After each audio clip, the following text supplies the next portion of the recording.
Critical, direct, uninhibited, sincere. These are just some of the ways to describe the work of author Jamaica Kincaid. With novels, essays, and prose that relay unadorned skepticism of the world around her, Kincaid is a writer with an intuitive voice. Having spent the past several decades writing about women, girls, mother-daughter relationships, and the pervasiveness of colonialism, Kincaid offers an important perspective for English literature.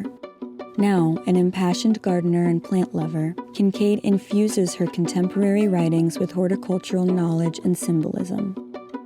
Visiting St. Louis to receive the St. Louis Literary Award, Kincaid graciously joined us on a beautiful April afternoon and offered words of wisdom while touring the Missouri Botanical Garden.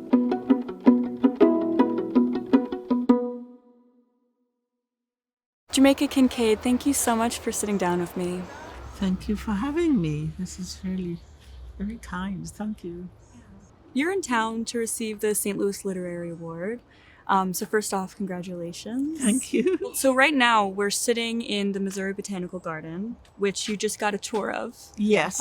How has that been? I would say I've been to a few botanical gardens because mostly the Botanical Garden was more like an agricultural station in its origins. As the Botanical Garden evolved into not so much an economic entity, but a place of knowledge, really, I would say that of the ones I've seen where the Botanical Garden was deposited for knowledge, I would say this is the best. I'm not saying that just because you're here. I'm Right. here.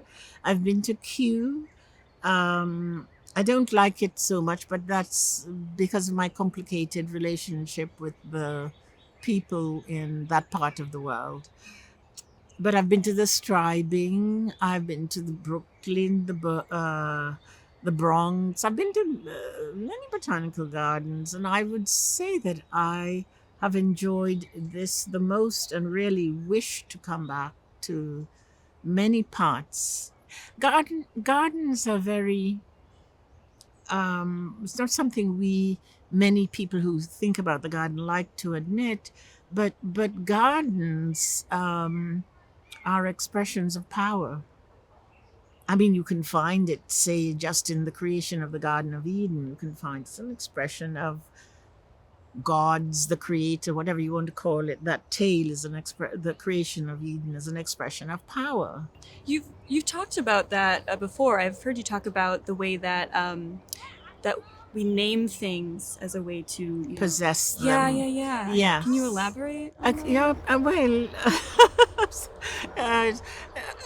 The way you begin to understand something is to give it a name, which is a way of making it stand still so you can begin to examine it.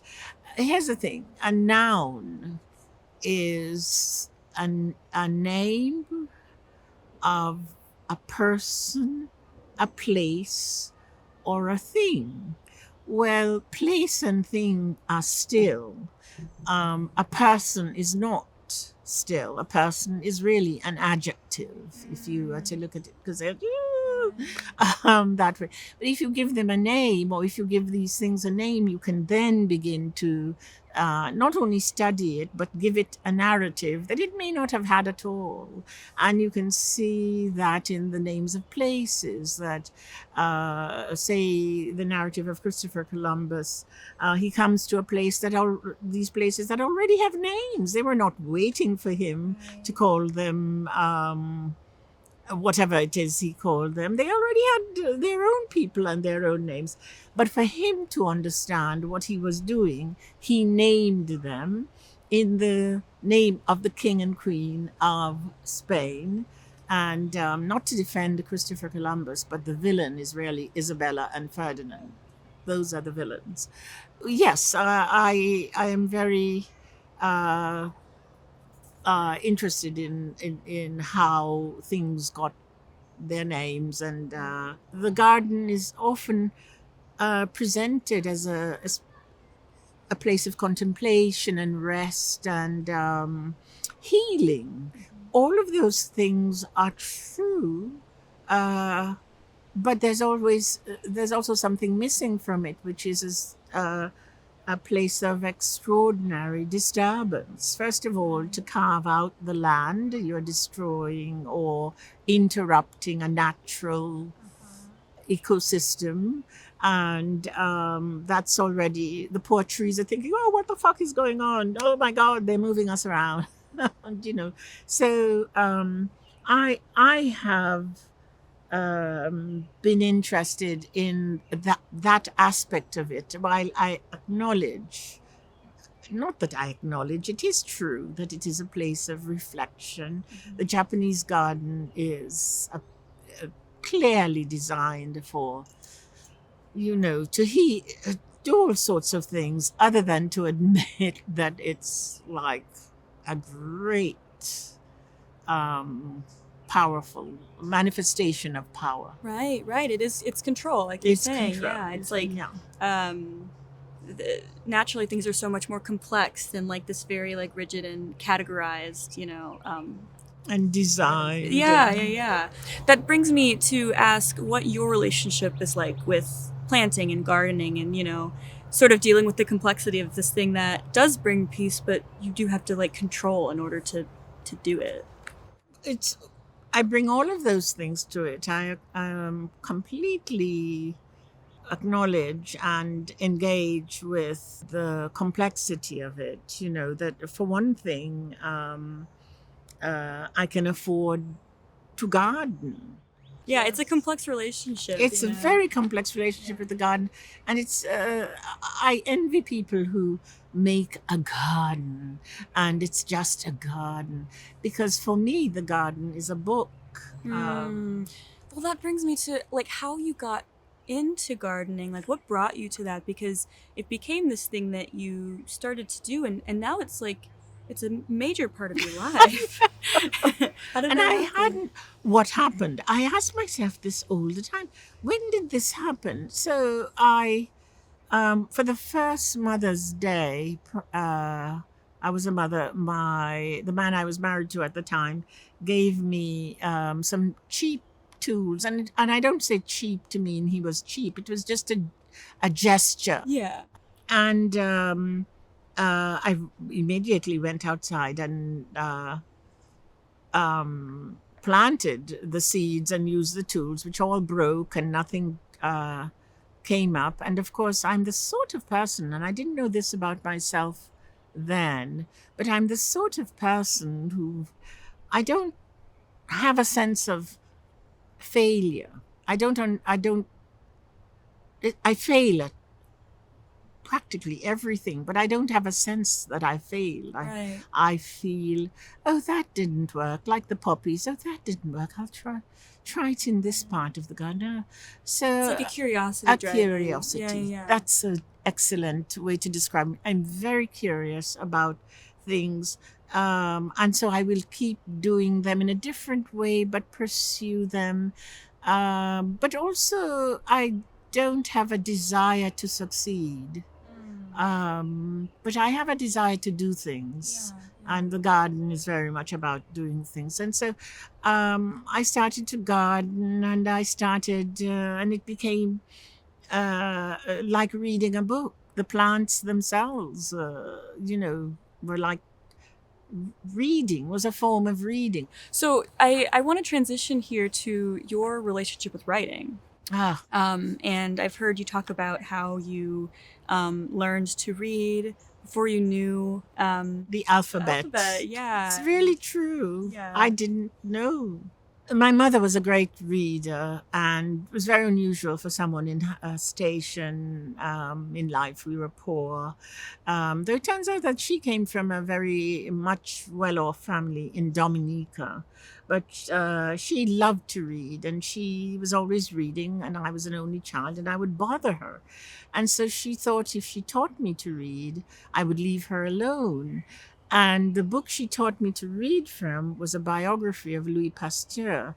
And I remember her saying that it's the reason we pasteurized my milk, the milk I drank, because we didn't have milk in a cartoon and so on. You had to go to the farmer and buy the milk. So she said, pasteurization, it comes from this man.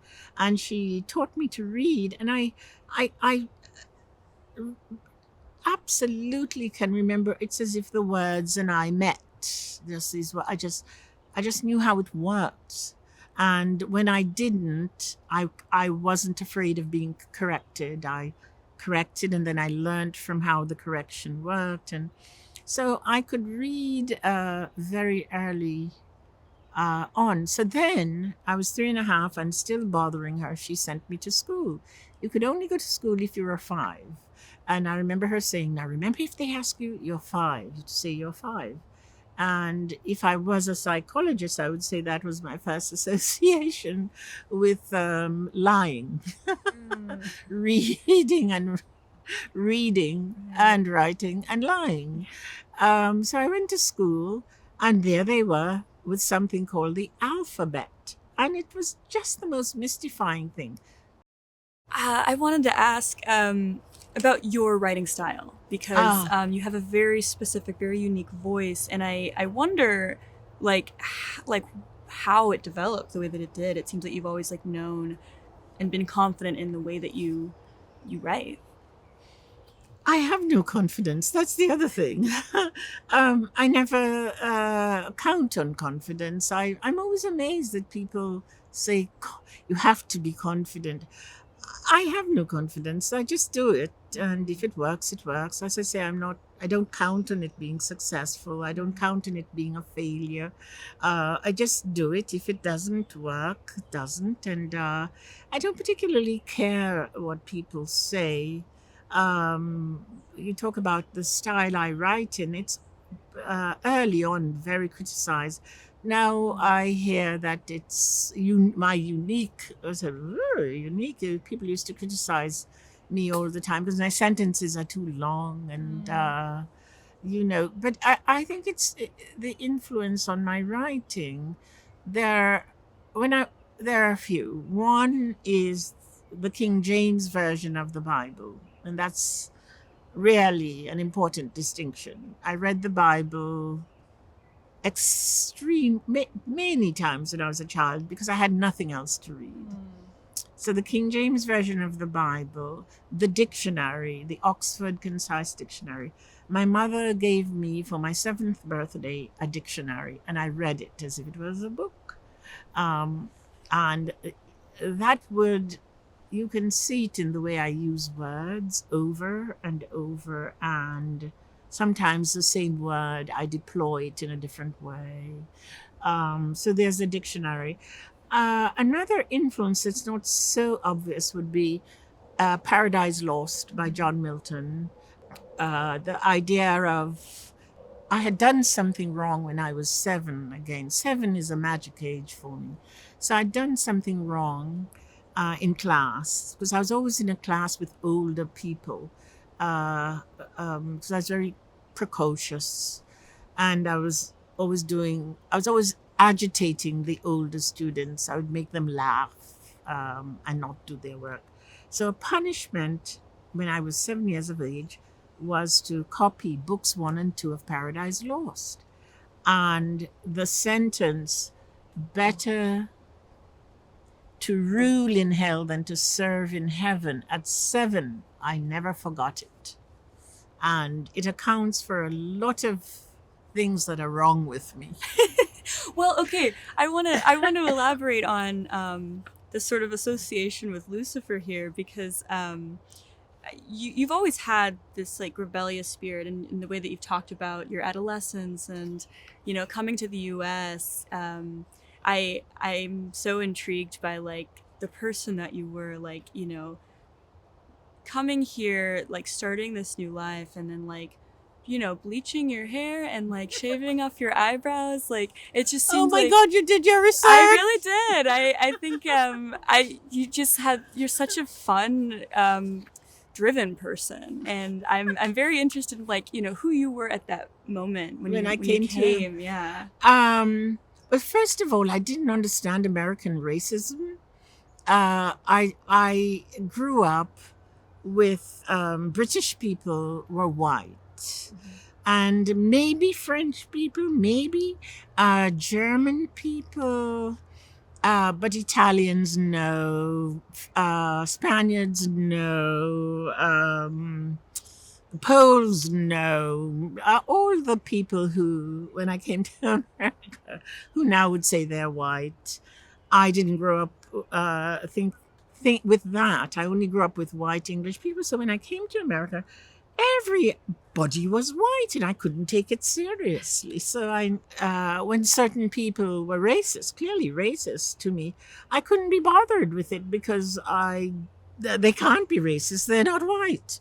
Was one of my justifications. So I just went through the world not paying much attention to white people. There wasn't, what could they say that would make me feel because I just didn't recognize the racial complication. I do now. It's not that it doesn't bother me. I just think, "Oh, how stupid can these people still be?" Yeah. Often I was the only black person somewhere, but I had a tendency to think that everyone was black until they told me they weren't. And I don't know why I did how. I think because I grew up where everyone was black, I just assumed everyone is black. And then, of course, there would always be someone telling me that they were not in some way that I never really took seriously. I just moved on. But then, I would get a review of a book that would make me know that it was not being reviewed as if it was written by, a white person. How many people have read David Foster Wallace? Well, millions of white people, and none of them seem to have noticed that he he copied one of my short stories. So what Which short story? it's Girl. Oh. It's so he's instructing someone is being given instructions to play tennis, and he uses the structure of Girl, and a certain wording I used, the exact number of times I used it. Interesting. Yes. And apparently he has an annotated copy in his papers in Austin. There's an annotated, but I would imagine if I were white, that would be noted. Or if I were white, my work would have been thought of differently. But I don't care. I'm actually not complaining about it to you. I'm only noting that this happens. It doesn't stop me from writing. It doesn't stop me from thinking. I am not bitter about it, or I just note it, and that's it. Yeah. I wanted to bring up, off of that point, your relationship with Blackness in the U.S., because it is a very, the diaspora is so nuanced depending on where you are in the world. And so what was it like to witness Blackness in the U.S. versus at home in Antigua? I wouldn't say witness. I was in it. Right. Yeah. But culturally, Oh, yes. Well, when I first came to America, and I was a nanny, a servant, and the other au pairs were white. And we got along fine, but then I had some friends who were black, and they would laugh at me because I couldn't dance.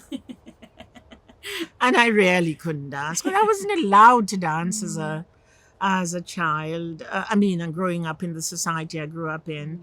I came to America. My mother had taken me out of the equivalent of high school to send me away to work. And so I immediately got a GED and joined the library.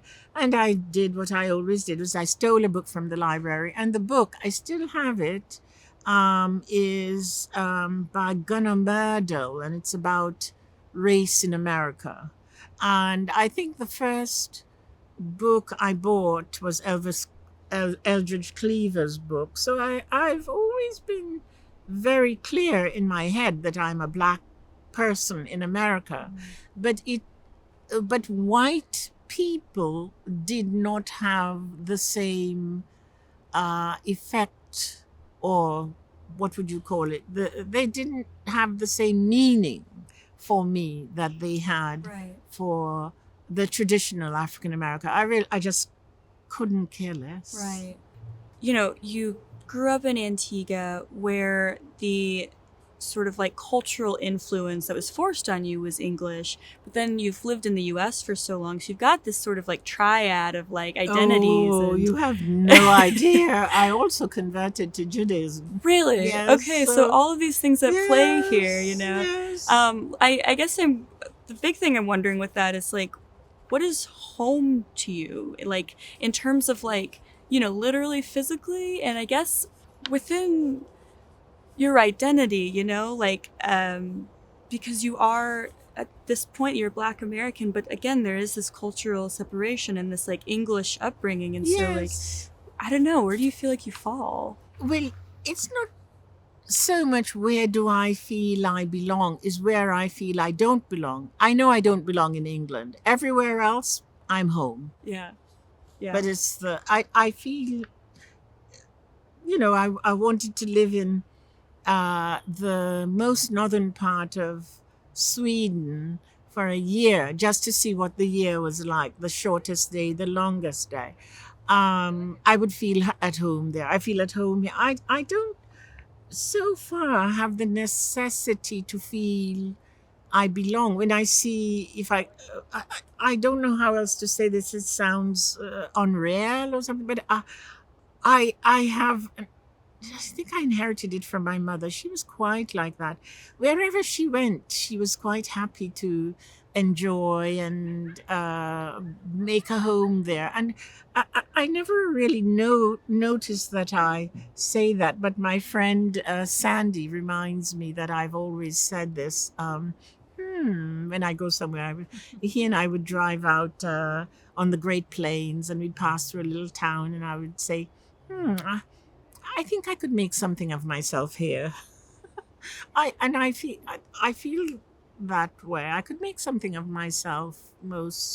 It depends, you know. Yeah. I could never make anything of myself in the British Islands, in England or whatever, Great Britain. Yeah. Never. I wish it would just sink to the bottom of the ocean. Yeah. But everywhere else, I go. I mean, I might not like the place, and I will go somewhere else. I went to California for 4 years, and I thought I would live there forever, for the rest of my life. I loved the desert. I loved everything. I especially loved the desert. And then I moved back to Harvard and have been there, and we live in Vermont. I hope for a very long rest of my very long life. I feel at home in Vermont, where there are maybe 3 other Black people, but I forget that the other people are not Black. Right. Race is such a silly, funny It's a very, construct. for me, it's a very. The only time I feel racial is when I'm in England, and I plan never to go back. Yeah. So you've I've been to gone. England many times. I was just saying that I've been to England many times, and for the first time ever, I visited Trafalgar Square last year or the year before last. He's very interwoven with Antigua. But this Trafalgar Square, which is devoted to his victory over his other rotten Europeans, and it was all over us in the Caribbean. I could never visit it until maybe 2 years ago. I finally went and walked around and said, "Oh, that's it. I'll never come back here again." Yeah, yeah. I wanted to talk about your relationship, I guess, your interest with mother-daughter relationships and how that has shifted once you became a mother yourself. How has it? You'd have to ask my daughter. Um, I I have my children and I are very close, and I'm always saying things like, "I think we're too close. We shouldn't have the same phone bill. We shouldn't have the." We should, and they say, "Mom, what are you talking about?" You know, you'd have to ask her. I feel I identify with her. I identify with my own interest, because that's another thing you find out when you become a mother, is you have your own interests, and suddenly you realize that all the times your mother was furious at you, it was because she was trying to be herself.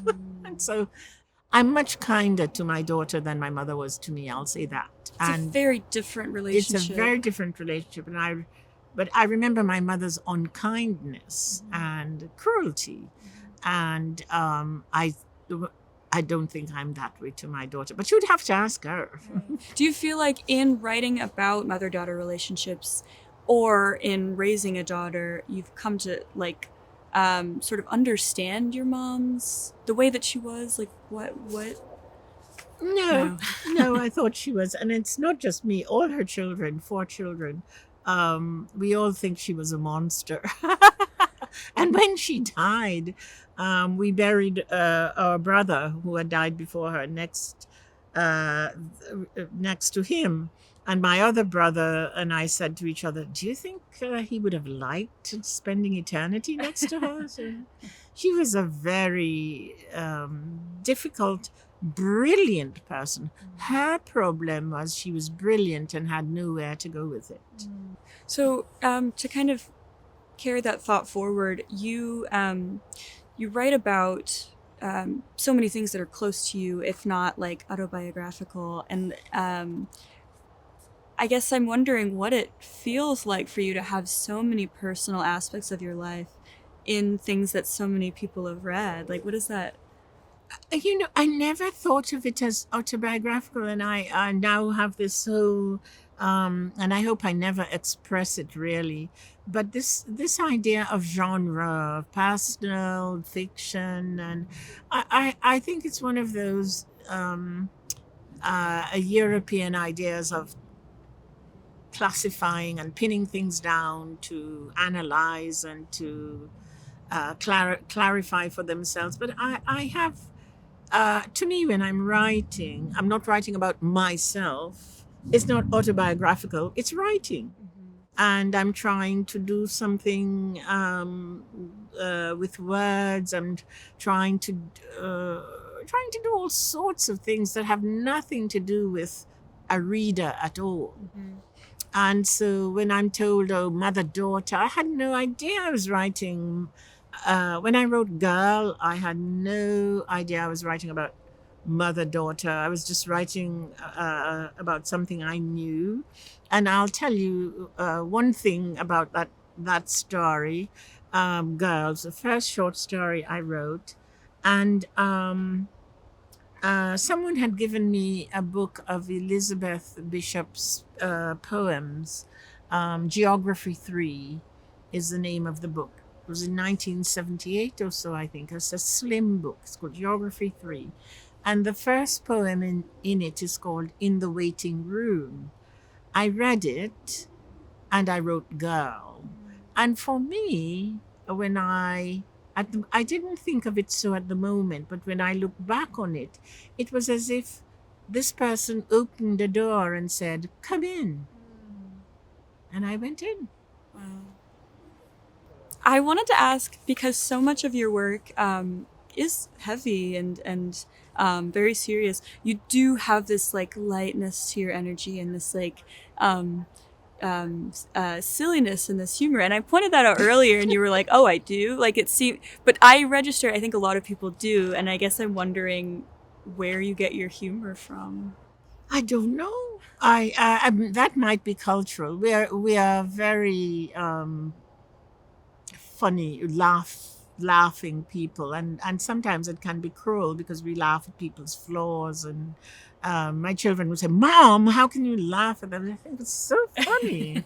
My granddaughter likes to ask why, and it gets very tiresome. So one day she said to me, "The clock is making a tick tick sound." And I said, "Yes." And she said, "Why?" And I said, "Why don't you ask the clock?" So she went up to the clock and she said, "Clock, why are you making that sound?" And I laughed myself silly. And of course, I shouldn't have, because maybe the clock might have answered. But it was just so funny for me. And my daughter would consider that cruel.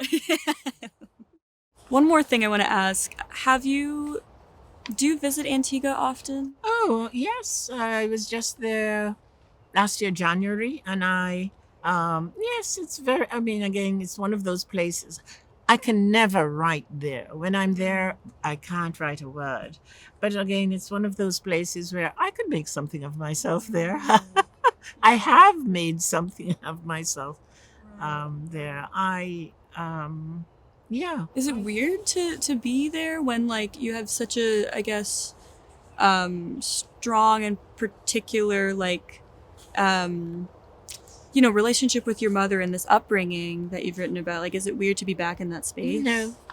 No, it's just curious that I go to my old school and I think, the thing that I love to do, and as I get older, the distances get shorter. But I remember the streets being so long and took forever to get from one place to the other. Now I could practically take 2 steps and I'm where I want to go. It's just funny to see time and space collapse within your own perception.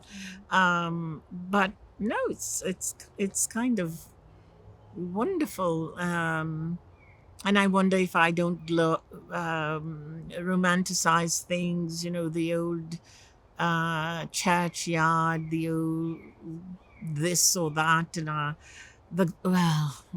and I was there last, the Botanic Garden, which would be such a romantic place for me when I was a child. It was all disfigured and so things like that. But it doesn't. No, I love going there. I mean, if you say, we are going to the most isolated, beautiful island in the Caribbean or Antigua, I would say Antigua. I, I, I love that place. I love Vermont. Yes, I'm trying not to love St. Louis. You could, and then you could move here. Couldn't I? But that does bring me to a sort of closing question, which is there anything you're curious about doing while you're here or figuring out about this place? Well, I do wish the week was longer so I could do something more. But I'm coming back, yes. Is there anything? Yes, I'm very curious to ask someone about these celandine poppies, which there are 2 kinds. Oh my God! There's a tulip tree. Do you see that tree where it looks like a maple leaf? And Yes. it's called Liriodendron tulipifera, and I just saw a flower on the ground. That is the tree. You know the song by Billie Holiday about lynching? Yes. This is the tree Oh. that they would hang bodies from. Wow. It's a southern tree. And shall I go get it? You see that yellow and green? Oh, yes, there's another one. Shall I go get it? I'll go grab it. Yeah. Oh, it's fallen apart, but it's in the shape. The flower is in the shape of a tulip. It's called the tulip tree, Liriodendron. But this is the tree from once they lynched someone, they hung them. So it's the hanging tree. But it's very odd that we should suddenly see it as our interview comes to an end. Right. Symbolic. It really is. Thank you so much for talking to me, for coming to St. Louis, for accepting this award. You are so gracious, and I'm Why, thank you so much for speaking to me and for giving me this award, which I never dreamt I would be the recipient of, and I'm very grateful. Maybe I'll begin to feel successful. But it's an irrelevant concept. Really, anyway, it is. So, yeah. Great, it is. Thank you.